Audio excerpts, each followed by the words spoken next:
I wanted to talk to Chris about Blue Mage, and I also wanted to talk about the other theme is Final Fantasy 16 hurting Final Fantasy 14. But since we really kind of pivoted right into this topic, creators burning out, is there something bigger at play? The game in and of itself with this cycle, that in and of itself was what's being asked. I'm happy to see that, content creators are going out and playing other games and that their communities are showing up to support them. But those are the diehard people within the community. The vast majority is if you're not watching the trends, if you're not if you're losing out on that mind share, you're losing out on that. I literally had somebody tweet at me. They're like, "Hey, you still making videos?" Question mark, a serious question. And I was like, yeah. Like, I don't know what the algorithm's doing, but I put out stuff like all the time. But what do you think about that, Chris? Because like, you're a full-time content creator, you sacrifice for your principles, and then there's the overall lexicon of losing 10 hours of contract work this week because I don't want to talk about somebody's twit longer. Those are my choices. Those are my direct choices. I could have literally made 2 to 3 posts about somebody's twit longer, and I could have focused on the following creators and whether or not they play different games that also have magic. And if I talked about those things, I wouldn't need the 10 hours of contract time, like straight up. And it's the first side pay I've needed since I went full time. Those are my choices. That's where I'm at, because quite frankly, the bank that technically owns my house that I pay a mortgage to every month does not give a crap about whether or not I stand for my values or I care. Yeah. They don't care if I'm a good or bad person. They want the exact same amount to the penny every month on the first, no questions. That's it. That's the arrangement. Life is good. They don't want extra. Life is bad. They don't want less. They want the exact amount every month on time. And so that's what I have to make happen. And so are content creators burning out? They're always burning out.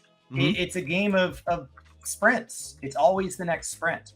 And it's fun to sprint and it's exciting to sprint. But as soon as you come out of the sprint, you have to start the next sprint, because if you rest for even a second, people will say, why aren't you still posting?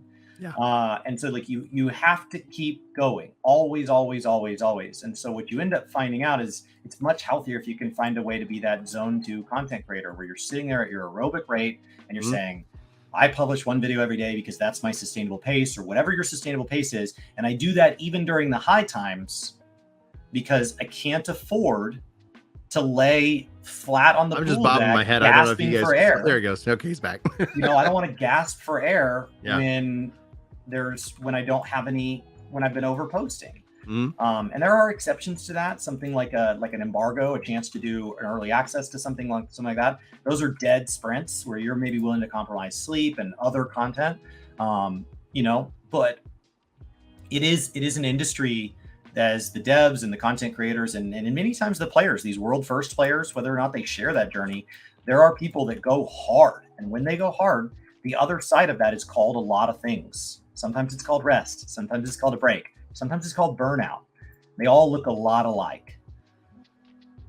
So what's the right solution for the content creators right now? Because like, again, like the videos that I saw, they generally felt like angry. There was at least an undertone of that baked in. And when I watch that, when I listen to that, my mind first goes to, did they misunderstand the relationship? Did they not understand that this is what they're expressing is a very natural cycle, a very natural aspect? And then the business side of my mind goes, I wonder how do you manage that? Because it's very rare, especially within this niche. We talked to Josh Strifehaze about this specific thing. We're talking about we're a niche within a niche, and then the content creation side, the niche within that. And the full-timer, like, how do you defend, protect? Because it's rare that somebody breaks out in which they aren't reliant on the trends. They aren't reliant on that they get enough mind share that they can ease into and cover what they want. And that seems, and who knows, maybe their lives suck too, right? Like a lot of the things a lot of people will say. I watched an Asmongold video that Cole sent over because Asmon's been on this kind of thing after the whole Zeppelin thing from a couple of weeks ago. Talking about how the idea is he's kind of separating yourself. Right. Yeah. He's very good at his job. Mm-hmm. He spent like he literally like outpaced CNN talking about an actor and actress where one of them Yeah. pooped on the other's bed as a gaming content creator. Like for him to see the trends and know how to navigate them in a way that he does as well as he does is honestly nothing short of magical. It is unreal how well he navigates the space. He knows what he brings to the space, and he knows how to trim the fat for everything that doesn't do that. Yeah. It's incredible. It's incredible. And lots of people want to get behind the wheel and say, he should do this, he should do that. No, he should just do whatever he thinks he should do, because it's working. Him at the wheel's working. And he seems to be very content with that. So, and when he wants to take breaks, he takes breaks. So like he seems to be in a really good spot. And Zeppela taking breaks. Like, she's done very, very well in whatever she's played and wherever she's been. And she decided to play a game that she said at one point something along the lines of she didn't want to play simply because there were people saying don't play it. And like, then she got hate for doing that. And then she got frustrated about that hate that she invited. And then she turned that into content. And so like Zeppela has also been very, very good at navigating the space. Xeno's very good at navigating the space. He knows when to do a lot of React content. He knows when to, like, he's very good at it. He puts out an incredible amount of content. It does incredibly well. And he is liked by the people that he respects and cares what their opinion are. And like, and he seems to respect his own content. And meanwhile, he does all these things where he's been on this huge journey from before Shadowbringers, where he's so much healthier now. He looks healthier now. He sounds healthier now. And so like, when you have people who are taking care of themselves off stream, and then they're taking care of themselves on, like, calling it burnout feels weird, because burnout seems like something went wrong, right? Like, it seems like the engine blew up and they're on the side of the road without a spare for the flat. And I don't think that's an accurate description. So calling, Zeppela used the term burnout in her video, I believe that was an exact word that she used in her video on this over on Zepp Live. I don't know that it's a fair word. Burnout seems like you're left broken and disheveled, and she's having fun in Genshin. She's having fun in Wizardland. She's doing her thing, and she's having success at it. So like, if you were somebody who plays basketball every Wednesday with a friend, and then you switch over to pickleball and you're having fun, saying you had burnout on basketball really ignores the fact that you've just said, I have a limited amount of time in my life and I followed the path to fun, and it happened to not include basketball. I don't really know why that's that dramatic. Like, it just doesn't seem like a big deal. He's like, the people that we're talking about as examples, Cole at one point sounded like he was going to quit content creation, and he's posting regularly.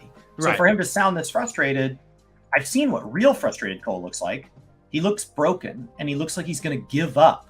And he sounds like he's going to, like, if he gives up content creation, there's nothing to fill that void, that he's just going to be a little bit empty for a time. And right now he sounds like, I have passionate views about something, and I'm going to take time to edit a video and share those. And so like, I will say that compared to where I've seen him truly burnt out, something about this, even though he's angry, looks a little bit healthier. So C-Strife puts this out because I think this is really kind of at the root of something we've kind of hinted at and talked about and our concerns about. We've talked about this hands down, but it says Zeppela played the game for 6 years straight, and it's all self-inflicted. That's one of the things that you mentioned, and when especially we saw a lot of new content creators within the 14 space come in and be like, this game is like perfect, it's amazing, and then you were like, whoa, wait, like it's great. Like, I don't want to dog you on that, but like there's a honeymoon period that you have now entered into, and you're saying things that just can't possibly be true for any game, in perpetuity. Like, for like the honeymoon period, yes. When does that honeymoon period end? But anyway, there's no reason why she couldn't play other bits and come back when she wanted. Content-wise, 14 creators aren't creative. What do you think? I mean, self-inflicted can still hurt, right? If you stub your toe and drop a dish and break it, you still got to clean it up, and your toe still hurts. Whether you meant to do it or not, it still hurts. So like, her feelings of being hurt and the fact that it is the result of her own actions are totally independent of each other. And that's true of everybody here. And so like, I'm having a lot of fun in patch 6.35, but that is not at all to say that anybody that's not having fun in 6.35 is wrong, or that I'm more right or more wrong. We're just in different places, and that is valid. As far as like whether or not, can you pull it back up? As far as whether or not like 14 content creators as a whole are creative, I think that you have people like Preach, who is starting to become an MMO broad creator and taking on these really interesting challenges. And as far as, you know, when you look at somebody like Jesse Cox that makes these lore videos that just break our little tiny corner of the internet, like as a whole, this is actually the time when we really get, the game is so predictable that a lot of times we're not creative because we don't have to be. Yeah. Like we're just so busy covering the lodestone and the live letters and the interviews and the patch notes and what's going on in game that any time we have left over is to cover the highest tier quality drama that comes up about whether or not somebody's embedding or their healers don't get along. Right. And that's it. And that all seems to unfortunately center on like the same creators over and over. So like I can't imagine they like this isn't a true the cream of the drama. This isn't a true blind run. Who cares? So like that's yes. And so like when we get to argue about that stuff, but as far as like creativity, this is when, whether or not it later turned out that that person is somebody you like, this is when Rich Cobb happened. Yeah. And that resulted in, when the cancer news came out around Soken, a ridiculous push that drew all sorts of people, myself included, into Savage. Like, this is when creativity occurred, when we started seeing all sorts of Blue Mage stuff. And so to Larry Czar's point, like, what needs to be there for creativity, I know this has all been very content creator focused, but for the community as a whole to enjoy the feeling of creativity, this is when you want grindy relic grinds so that people can create weird challenges. Mid Delibram, I was like, can I do Delibram with my UI off and max spell effects, like, and not die? So like, this is when those things pop up. Beat Dungeon is a huge piece of content, but as we start to see like people go in and find out whether or not various content can be done with all tanks, or we've seen all healer runs of Alliance raids already pop up. I've seen these things happening. That is where creativity happens in the community, whether it is content creator led or not. That is where creativity thrives, is in this absence. And we don't have to have very strong creative muscles in the 14 community, because we're usually alternating between good and great patch cycles. But when you have one that's a little bit lackluster, this is when that creativity can thrive. And the directory is still full of people. And you know, like, this is a great time to go watch Sprouts. This is a great time to see people take on things they've never done. And for Zeppelin in particular, since that's the name being thrown out, that includes her going and finally getting into Genshin. Great. So I don't know that like creativity is really lacking from all creators. It's that we don't ever have to show it. Like, if we have it, we never have to show it, because there's always the next thing to talk about. And in 2 weeks, we'll be talking about what's upcoming in the live letter. So speaking of divisive politics, since you brought it up, the way I view that kind of mindset, you know, in terms of what they're kind of talking about in content creation with 14, in a way, like, has a parallel to how I view the primary season within like a political run, where it's like you have to go hard in on one side. So for the MMO content creator, it's niching down, it's becoming an expert in one game and developing a reputation, and then somehow being able to transition into the, now I'm going to talk about other kinds of games, and then not having, or having your community feel betrayed by that. And that is this weird balance that does not necessarily happen all the time, but when it does, it's something interesting to continue to talk about, like Zeppela as the example here, because that's essentially what was part of the inspiration for our discussion today, was in fact that, like, not only was she playing, you know, Genshin, not only she played other games, but World of Warcraft was as a big thing. You and I talked about that specifically as it related to Quasi, as it related to a lot of the last WoW Exodus. Like, are they going to actually like not play that game again? And so said they wouldn't, and then they did. So, like, just as a statement of fact, you can go back and see the clips, and a lot of them said, why would I play it? I don't have any interest. And a lot of them weren't really bashing the game, so it wasn't like they like closed the door. But a lot of them said, I see that door open. I'm happy where I am, so I'm not going to go walk through that door.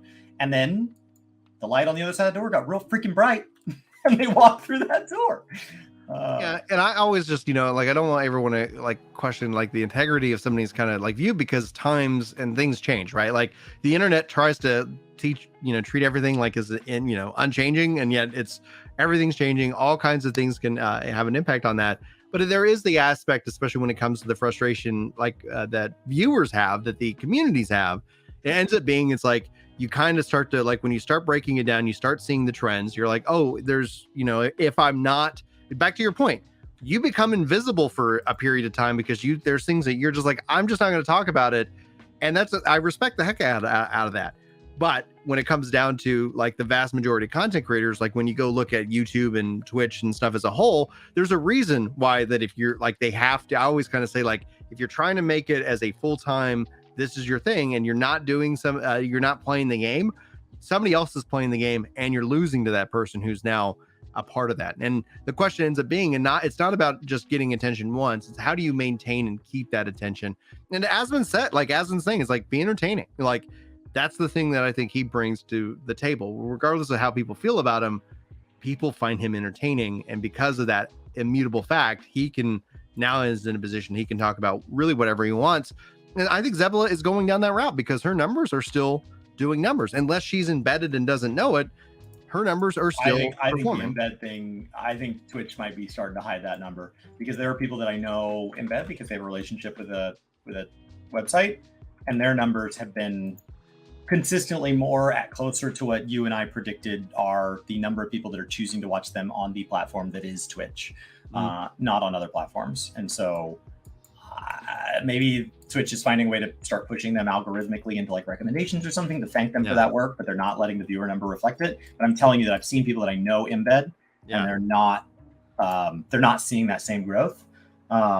Twitch is also starting to change their revenue program for advertising that they recently, because it seems like this whole ad incentive was hey, we need to test this. We need a bunch of billboards so we can go out and find out what advertisers want. We're going to pay you guys for those billboards, whether they're blank or not, in trade for you letting us put those billboards up if every advertisement they show is a billboard.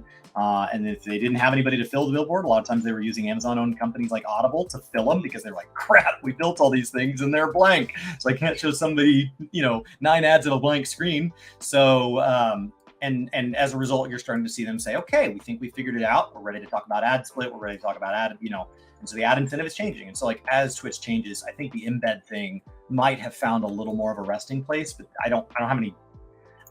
Obviously, I don't work at Twitch, so I don't know that for a fact. But it feels like that might be, the embed thing might be finally finding a resting place. Yeah, it'll be interesting to see, because we don't know, but we definitely see numbers, ebb and flow, and that could also just relate to the interest and passion to the sites at that very time as well. So time will be the decider in this case. And I guess as a final thought before we wrap up, because there's other things I want to talk about, so we'll have to save that for next week, is when it came down to it, I guess if I was to sit here and say what would be an interesting solution, because there was no exploratory zone added in with this, we got the deep dungeon. I would be I think the core thing that we've talked about, and I don't know if you still agree, would be that it would be really cool if Eureka and Boja both, Eureka was added as leveling content for those who wanted it, but then also that it didn't sink down to the actual level at the time it came out, and you could have your full kit, and then it became something that you could still step in and grind, and was still relevant to this day, that you could choose to go participate in and to offer in another avenue. I think one of the things that will be interesting to see if 14 addresses at some point is the sinking thing, because as that level cap goes up, as these tiers happen, at some point you're like, man, gathering relics. I know, I haven't seen any of it. They have a perk on them. The crafting relic, for example, causes quality to be 1.75 higher if the condition is good. So those kind of perks on relics is the first step to.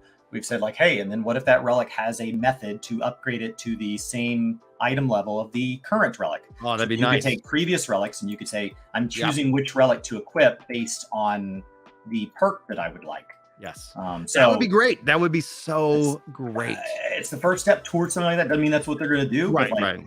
That wasn't possible. It wasn't interesting without perks. If it's a great experiment, and then you're always going to have, a vocal, the minority is always going to be the loudest on both sides of the coin. But if overall that ends up being well received, maybe that ends up being a good pathway for them to sit in here and say, because like all the relics in this game becoming like glamour. It's like I feel like it's a missed opportunity with the amount of content. You could literally like, why go get an ARR? Had speed sets, so we know they know how to do it. Yeah. It would just be interesting to see if that became a more pervasive thing inside. I'd like that a lot. I'd like that a lot. You know, so can relic gear do something special? Can deep dungeon gear do something special? Especially like, and then take those tomes and take the new gear that drops and allows you to like, okay, go get the new set of the gear and then infuse it into your relics. So that way it's now current, you know, things like that. That'd be really sick. Anyway, that'd be something, some more topics for us to explore here in the future. Guys, thank you so much for joining us for the live show. Hopefully you enjoyed the discussion. There was a couple other things that I wanted to talk to Chris about, and we'll have to save that for Monday. So be sure to hit your notification bell. Be sure to follow over on Twitch. I don't know how you do your thing. Chili Demon gifting out subs over on Twitch, almost pushing us to 300 sub points. So thank you guys so much. What's up? Lunar gave some out too. Oh, I'm sorry, Lunar. I missed that. So things a little. I have like so many different screens. I'm trying to monitor the show. I always kind of feel like I'm just like a, you know, like my head's That's one of the things when people react to any video of mine, they're like, "What is he looking at?" It's because I film all my stuff live, and so like I'm always talking, and I'm like it's like I'm just all over the place, and that's because like chat's up here, and then like if I need to clip something or whatever, that's over here, and then like when I look at technically right now I'm gathering in game, and so Brian is actually over here, and so like you know, which works well when he keeps me on the one side of the screen, because then anytime I do look at him, it looks like I actually look at it, but that's because he's over here. Well, here I have to look away from you to look at you right now. That's weird. Yeah. Guys, I really appreciate y'all. Hopefully you all have a wonderful weekend, and I'm gonna hit end broadcast. If you aren't followed over on Twitch, you don't mind dropping some lurk support over on Chris while he does some gathering and Deep Dungeon Solo Prog Day 3. So much good stuff happening over there. Love you guys, love your faces. I'm gonna hit end broadcast and wave it out, and I'll be on Twitch for like 2 seconds, and then I gotta get back to this work. And